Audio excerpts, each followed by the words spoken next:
First time I met Jay, we were just working. I'd wrestle one of his guys and he'd be the outside manager, and it was normal business. We were co-workers. I came into the business as a manager. I tried to make a name for myself as the biggest manager in the Ontario industry, in the world, quite frankly. And Jeremy Elliott was the first guy that was always in my way, stopping business. My first impressions of Jeremy Elliott are very sour. He's sneaky. He's going to do whatever he needs to do to get the advantage for his guys. And my biggest problem was Jeremy Elliott stopped me every single time. I mean, every time, whether I managed Turner, whether I managed Andrew Davis, Tyson Dukes, Cody Diener, he did everything he could to stop Jay Moore from success. There was no real, actual ending. Nothing will be ended until his career is finished and gone for good.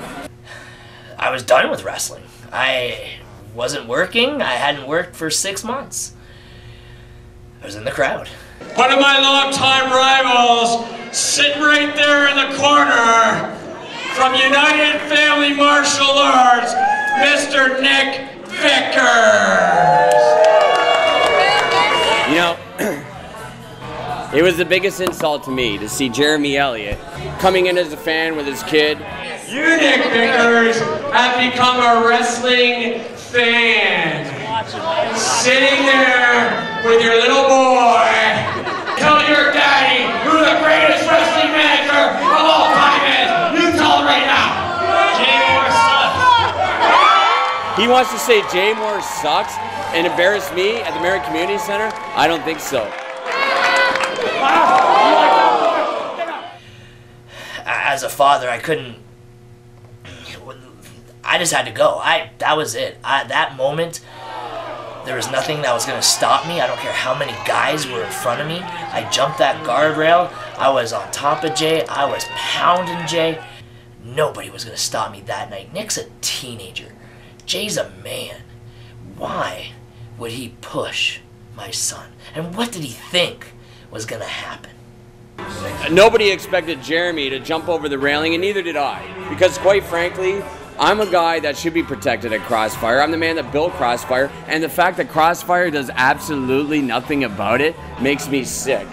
You know, the board of directors, they kept just saying, okay, well, we'll do this, we'll do that. Once again, I didn't care. But I did come to the conclusion, I had to have the realization that the only way that I was going to get to Jay legally was I had to sign a contract to become a member of their roster. How this guy just jumps in and gets a title match is beyond me, when Shalom is the greatest champion that ever happened at Crossfire.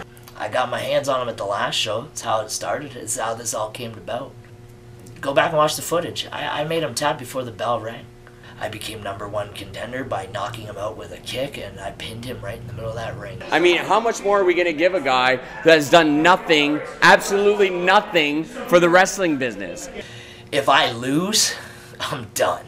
It's over. My pro wrestling boots will come off in the very middle of that ring, and I am going to walk out. And I know that it's going to be okay. Because you know what? I got a wife, and I have kids that support me. I have 2 businesses that I'm going to go back to, and they're going to make money, and I'm going to make a living. Which I know Jay can't say the same. If he's not managing, he's got nothing.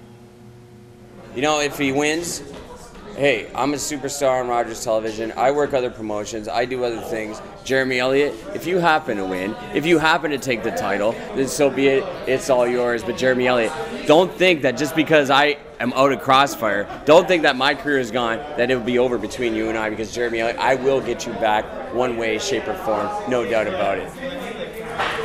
Tomer, if I am going to lose, you are going to have to kill me.